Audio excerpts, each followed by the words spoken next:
ક્ષત્રિય સમાજનો વિરોધ ડામવા પ્રદેશ ભાજપ દ્વારા તૈયારીઓ થઈ રહી છે। આજે અમદાવાદમાં ક્ષત્રિય સંકલન સમિતિ અને ભાજપ વચ્ચે બેઠક મળશે। આપણે કહી દઈએ કે અમદાવાદના ગોતા વિસ્તારમાં 90થી વધુ ક્ષત્રિય સમાજના આગેવાનો હાજર રહેશે। આગેવાનો અને સીઆર પાટીલ સહિતના નેતાઓ ચર્ચા કરશે। બપોરે ભાજપ સાથે બેઠક પહેલા સંકલન સમિતિની પોતાની કોર કમિટીની એક બેઠક મળશે અને આ બેઠકમાં ચર્ચાનારા મુદ્દાઓ અને વિવાદના અંત માટેના પ્રયાસોની પણ ચર્ચા થશે।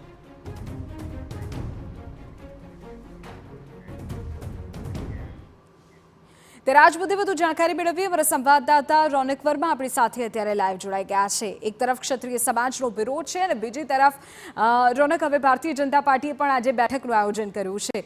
સૌથી પહેલા તો એ જાણવા માંગીશું કે બેઠકનો સમય શું છે, ભાજપના કયા કયા નેતાઓ ઉપસ્થિત આ બેઠકમાં રહેવાના છે અને કયા પ્રકારે આ બેઠકમાં ચર્ચા આગળ વધી શકે।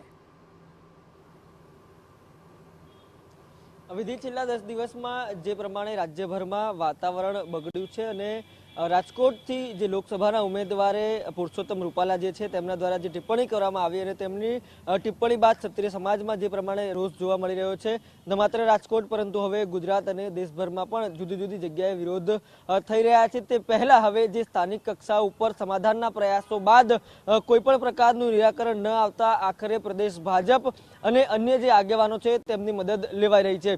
પરમ દિવસની વાત કરીએ તો અચાનક જ જે સીએમ જે પ્રમાણે દિલ્હી પહોંચ્યા અને પીએમ સાથે મુલાકાત થઈ અને ત્યારબાદ અમદાવાદ આવ્યા અને ગઈકાલે જે પ્રમાણે ઘટનાક્રમ રહ્યો, મુખ્યમંત્રીનો નિર્ધારિત કાર્યક્રમ હતો નર્મદા જિલ્લામાં, પરંતુ તે નિર્ધારિત કાર્યક્રમ રદ કરીને ગાંધીનગર અચાનક જ સીઆર પાટીલના નિવાસસ્થાને જે ભાજપના જેટલા પણ ક્ષત્રિય આગેવાનો છે તેમને બોલાવીને જે બેઠક કરવામાં આવે છે અને ત્યારબાદ ગુજરાત રાજ્યના 90 જેટલા રાજપૂત સંસ્થાઓની સંકલન સમિતિને પણ બેઠક માટે તેડું મોકલવામાં આવે છે।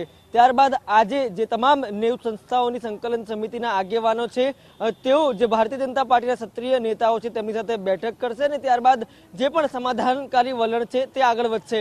તો બીજી તરફ બેઠકના મહત્વના મુદ્દાઓની વાત કરીએ તો એક તરફ સીઆર પાટીલ ગઈકાલે જે પ્રમાણે કહી ચૂક્યા છે કે રૂપાલા માફી માંગી ચૂક્યા છે, સમાજ મોટું મન રાખીને તેમને માફ કરે અને આ નિવેદન બાદ પણ રાજપૂત નેતાઓ છે, રાજપૂત આગેવાનો છે તેમનું સ્પષ્ટપણે કહેવું છે કે કોઈ પણ વાત હોય પરંતુ જ્યાં સુધી ઉમેદવારી પરત નહીં ખેંચાય ત્યાં સુધી કોઈ પણ સમાધાન નહીં કરવામાં આવે। એટલે એક તરફ જે નેતાઓ છે તે પણ પોતાના મત ઉપર અડગ લાગી રહ્યા છે તો બીજી તરફ ક્ષત્રિય આગેવાનો છે તે પણ પોતાના સમાજના અપમાન બદલ કોઈ પણ પ્રકારે જે પાછી પાની કરવા તૈયાર નથી। ત્યારે આજે જે બેઠક મળે છે તેમાં શું ઉકેલ આવે છે તેના પર સૌની નજર રહેશે, પરંતુ 3 વાગે જે ભાજપના નેતાઓ સાથે બેઠક મળે તે પહેલા જે સંકલન સમિતિ છે તેના કોર કમિટીની બેઠક મળશે। અંદાજિત 12 વાગ્યાનો સમય રાખવામાં આવ્યો છે। એક ગુપ્ત સ્થળે આ બેઠક મળશે અને ત્યારબાદ 3 વાગે જે ભાજપના આગેવાનો છે તેમની સાથે શું ચર્ચા કરવી તેના પર પણ સૌની નજર રહેશે। પરંતુ ચોક્કસથી જે પ્રમાણે ગત દિવસોમાં ભારતીય જનતા પાર્ટીના જે ક્ષત્રિય નેતાઓ છે તે ખુલીને બોલ્યા નથી।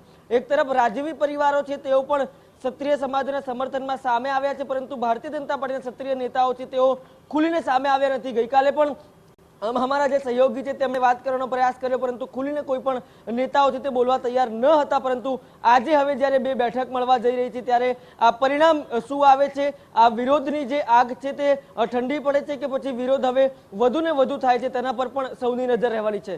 બિલકુલ રોનક, આગળ પણ આપણી પાસેથી અપડેટ મેળવીએ છીએ તો આજે 3 વાગે ભાજપ અને ક્ષત્રિય સમાજના નેતાઓ વચ્ચે બેઠક મળશે। એ પહેલા 12 વાગે ક્ષત્રિય સમાજની પોતાની સંકલન સમિતિની કોર ગ્રુપની બેઠક મળશે।